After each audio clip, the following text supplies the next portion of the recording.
Hello everyone, आज हम universal gate के सेकंड टाइप्स नॉर गेट के बारे में जानने वाले हैं। ठीक है, नॉर गेट एक यूनिवर्सल गेट होता है और ऑलरेडी मैंने प्रीवियस वीडियो में यूनिवर्सल गेट के बारे में डिस्कस कर चुका हूं कि यूनिवर्सल गेट्स होता क्या है। कि यूनिवर्सल गेट से आप सारे बेसिक फंक्शन जो हैं, जो बेसिक गेट्स करते हैं, उन सब का यूज आप यूनिवर्सल गेट्स के ही माध्यम से कर सकते हैं। तो उसी के एक सेकेंड यूनिवर्सल गेट हम नॉर गेट की बात करेंगे।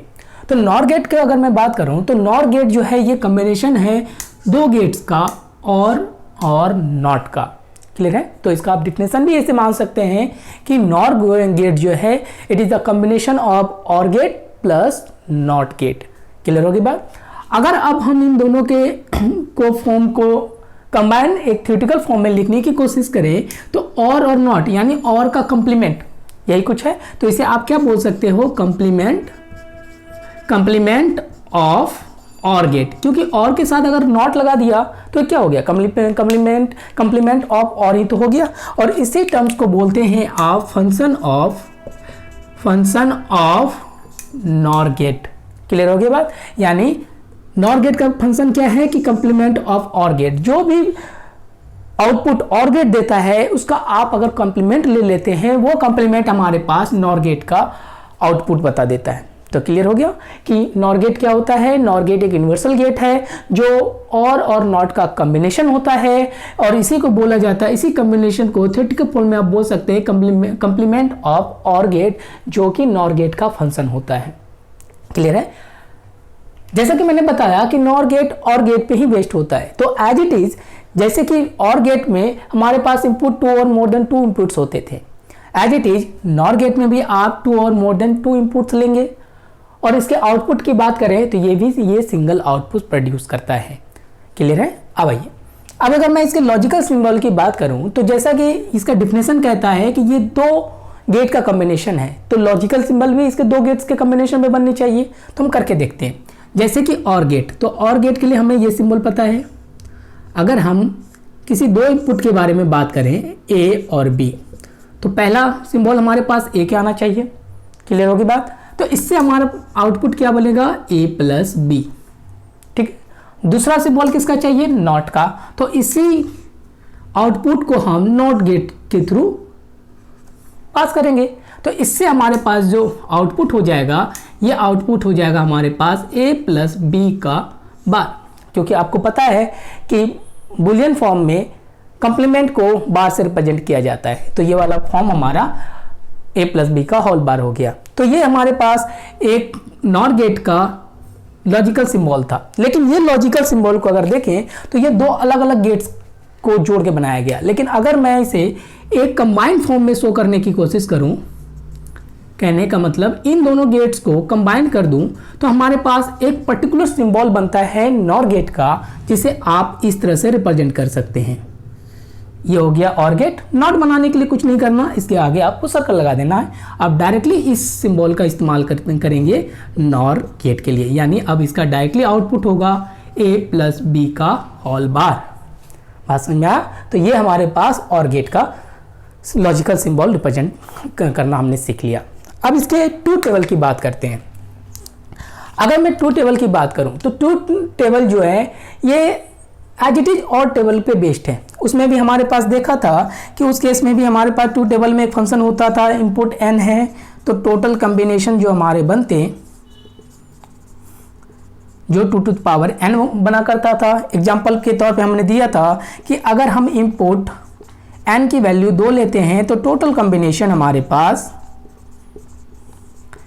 टोटल कॉम्बिनेशन की बात करूं तो 2 इक्वल टू 4 बनते और ये कॉम्बिनेशन था 0 0 0 1 1 0 और 1 1 का। तो हम इसी दो वेरिएबल का आउटपुट देखेंगे, जिस केस में इस केस में 1 आपके पास हाई को रिप्रेजेंट करता है और 0 आपके पास लो को रिप्रेजेंट करता है। तो हम दो वेरिएबल का ट्रूथ टेबल देखने वाले हैं। आप चाहो तो इसमें n वेरिएबल का भी लॉजिकल डायग्राम बना सकते हैं, ट्रूथ टेबल बना सकते हैं, बट हमें समझने के पर्पज से हमने दो वेरिएबल का लॉजिकल डायग्राम भी बनाया और इसका ट्रूथ टेबल भी बनाने वाले हैं। अब देखिएगा, अगर मैं और गेट की बात करूं तो हमें पता था कि 0 और 0 के इनपुट पे और गेट 0 ऑपरेशन करता, 0 आउटपुट देता था। लेकिन चूंकि नॉर गेट तो और गेट का कॉम्प्लीमेंट है, तो हम क्या करेंगे, इसके आउटपुट में कॉम्प्लीमेंट लगा दें तो 0 बन जाएगा 1 में। क्लियर है? एज इट इज 0 और 1 देता था, लेकिन नॉर में आप कॉम्प्लीमेंट लेना है तो 1 का कॉम्प्लीमेंट 0 में ये कन्वर्ट हो जाएगा। एज इट इज 1 0 1 ये कन्वर्ट होके 0 में, और 1 + 1 जहां और गेट 1 देता था आउटपुट, लेकिन आप जब इसका कॉम्प्लीमेंट लेंगे नॉर गेट के लिए तो ये 0 में कन्वर्ट हो जाएगा। क्लियर है? तो ये हमारे पास ट्रूथ टेबल के बारे में हमने जाना, और आपको पता है कि ट्रूथ टेबल से ही हमारे बहुत सारे डिफिनेशन बनके तैयार होते हैं, जिसे आप कंक्लूजन डिफिनेशन कहते हैं। और थियोरेटिकल क्वेश्चन यहाँ से बहुत बार वनडे एग्जाम में हमारे कंप्यूटर साइंस के एग्जाम पे ये पूछा जाता है। तो इससे आप क्या डिफिनेशन निकाल सकते हैं। अगर मैं इसके आउटपुट को देखूं तो एक आउटपुट आपने ये देखा 1 और दूसरा आउटपुट देख रहे हैं सब जगह 0, तो यहाँ पे दो तरह से आप डिफिनेशन बना सकते हैं कंक्लूजन डिफिनेशन। पहला कंक्लूजन डिफिनेशन क्या कह सकते हैं, वो कह रहा है कि the output of NOR gate, ये देखिए अगर मैं 0 को लेकर कंक्लूजन डिफिनेशन बनाऊं तो ये कहता है the output of NOR gate is low, सारे लो हैं। कब? When any of its inputs are high, यानी दोनों में से अगर कोई भी इनपुट्स अगर आपका हाई हो जाता है तो इसका कंक्लूजन डिफिनेशन क्या कहता है कि आउटपुट हमारा 0 होगा। वही चीजें तो मैंने यहाँ लिखा, ये मैंने लो को कंसिडर करके मैंने एक कंक्लूजन डिफिनेशन बनाया, लेकिन एग्जामिनर तो हाई को भी कंसिडर करके बना सकता है, इसलिए मैंने आपको हाई के लिए भी एक डिफिनेशन बना दिया कि the output of NOR gate is high, output of NOR gate is high. कब? When when all of its inputs are low, जब इसके दोनों इनपुट्स हमारे पास लो हों, तब इस केस में आपको पता है नॉर गेट का जो आउटपुट होता है हमारे पास हाई में चला जाता है। तो इन दोनों डिफिनेशन को माइंड में रखना। क्यों? क्योंकि इन्हीं डिफिनेशन से हमारे बहुत सारे क्वेश्चन बनेंगे। अब देखेंगे अपने प्रीवियस ईयर के क्वेश्चन से इस तरह के डिफिनेशन का यूज करके थ्योरेटिकल बेस्ड क्वेश्चन बनाए जाते हैं। इसलिए मैं हर एक गेट के बारे में कंक्लूजन डिफिनेशन के बारे में आपको बताया। अब क्लियर हो गया ट्रूथ टेबल और कंक्लूजन डिफिनेशन।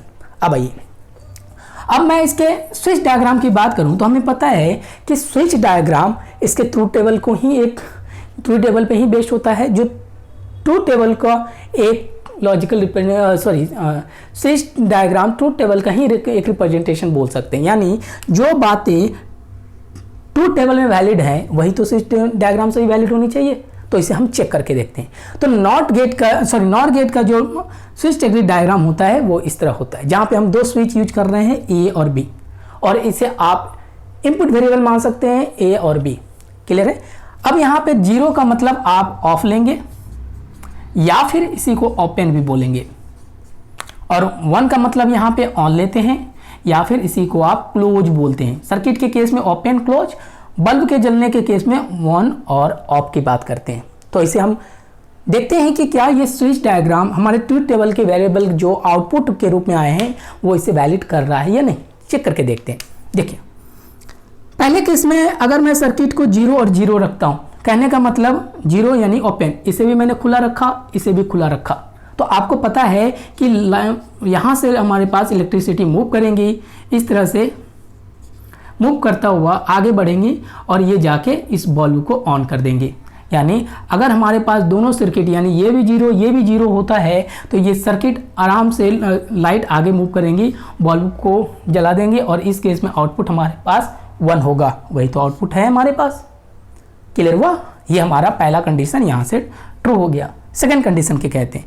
ये कहता है कि पहले वाले को आप खोल दो यानी कि ओपन रखो, दूसरे को आप क्लोज कर दो। यानी ऐसा पहले को आप 0 रखो, इसको आप 1 करो। तो 1 करने का मतलब क्या है कि इस केस में इस वाले सर्किट को मैच कराना।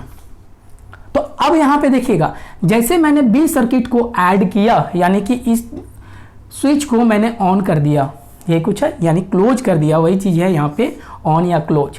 तो इस केस में देखिएगा यहाँ एक कंप्लीट जो है आपके पास लूप बन जा रहा है, यानी क्लोज्ड सर्किट बन रहा है। और क्लोज्ड सर्किट के केस में मैंने आपको बताया है कि इस केस में अब करंट आगे मूव नहीं करेंगी, और ये यहीं से जाके इस तरह जाते कि यहाँ से इस तरह से अपने आप में रिपीट हो जाएंगे। यानी इस केस में बल्ब आपके पास ऑफ हो जाएगा। ऑफ का कहने का मतलब क्या है? वैल्यू 0 हो जाएंगी। बात समझे? तो इसलिए यहाँ पे देखो कि हमारा आउटपुट यहाँ पे 0 हो गया। ठीक है। थर्ड कंडीशन को देखते हैं 1 और 0 को। 1 और 0 कहने का मतलब क्या है कि अब आप यहां देखो 1 और 0 की बात करें तो इस केस में कहने का मतलब क्या है, इस सर्किट को तो आप ओपन करो लेकिन इस सर्किट को क्लोज कर दो। तो अब जैसे मैंने इसे क्लोज किया तो आपको फिर से पता है कि फिर यहाँ पे एक क्लोज सर्किट बन रहा है, और जैसे भी सर्किट में कोई क्लोज लूप बनता है तो करंट फिर यहाँ से आगे मूव नहीं करेंगे, वो यहीं पे ब्रेक होके सारे करंट का फ्लो इस डायरेक्शन में क्लॉकवाइज से स्टार्ट हो जाएंगे, और जिसके कारण लाइट तो आगे मूव नहीं करें और ये फिर से ये बल्ब नहीं जलने वाली, और यानी कि ये ऑफ रहेंगे और वैल्यू हमारे पास 0 जाएगा, इसलिए इसका भी आउटपुट 0 है। समझ में आया। लास्ट केस देखते हैं 1 और 1। कहने का मतलब है आप इसे भी 1 करो और इसे भी 1 करो, तो यानी ये भी ऐड कर दो और ये भी ऐड कर दो। तो यहाँ तो पहले तो एक सिंगल से ही प्रॉब्लम थे कि ये क्लोज लूप बन रहा है, लेकिन अब जैसे मैंने दोनों को 1 1 किया तो यहाँ से 2 लूप बन के तैयार हो गई इस तरह से। तो करंट इन दोनों फॉर्म में क्लॉकवाइज के फॉर्म में मूव कर जाएंगे, यानी कि फिर से करंट आगे मूव नहीं करने वाली, बल्ब ऑफ रहेगा, और इस केस में आप बल्ब जलेंगे नहीं और इसकी भी वैल्यू 0 होगा, और इस कारण से यहाँ पे हमारे पास वैल्यू 0 हो गई। तो अब क्लियर हुआ कि स्विच सर्किट डायग्राम हमारे जो ट्रूथ टेबल है इसको रिप्रेजेंट करने का तरीका हुआ है, जो चीज़ यहाँ पे है उसी को ये प्रूव कराता है। क्लियर है। तो ये हमारे पास नॉर गेट का पूरा एक्सप्लेनेशन था। अब हम इसके प्रॉपर्टीज के बारे में जानेंगे कि जैसे मैंने बताया कि नॉर गेट हमारे पास यूनिवर्सल गेट होता है, तो इस गेट से तो आप सारे गेट्स बना सकते हैं, यानी और गेट भी बना सकते हैं, एंड गेट भी बना सकते हैं, नॉट गेट भी बना सकते हैं, इवन नैंड गेट भी बना सकते हैं। क्लियर है। क्योंकि यूनिवर्सल है तो कोई भी गेट बनाया जा सकता है। तो अब ये चीज़ें बनेंगी कैसे, इसके लिए हमें जानना पड़ेगा universal property of NOR gate, और नेक्स्ट वीडियो में हम इसके प्रॉपर्टी के बारे में जानेंगे, और उसमें हम देखेंगे कि कैसे नॉर गेट का इस्तेमाल इन सारे गेट्स को बनाने में किया जाता है विथ डायग्राम। Thank you.